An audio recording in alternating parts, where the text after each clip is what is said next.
na yan? So ang lapit nila Oh, sa yes. hospital. Oh, yung lapit nila.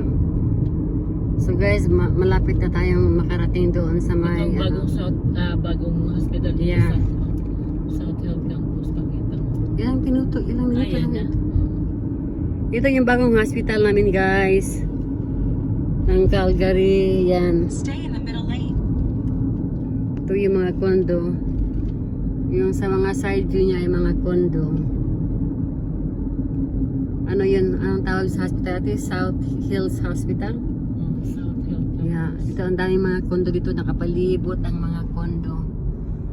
Yan. Pag gusto Use nyo, the left lane to make a U-turn at Main Street. pag gusto nyo bumibili, yan.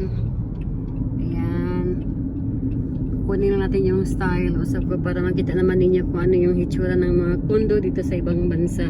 Make a U-turn, then turn right onto 40th Street Southeast. Wow, maganda doon. May colored condo doon.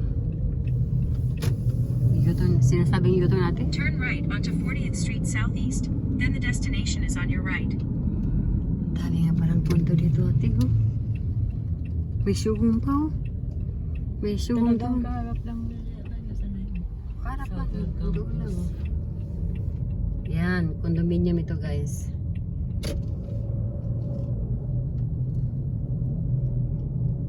Oh, meron pa mga bahay doon sa may dulo. The destination is on your right.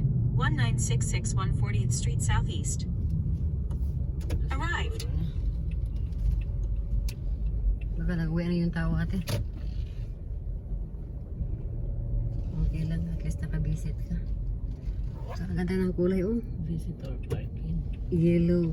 O sa yellow daw tayo. Ay, oo, yellow nga. Yung ano yung 19621?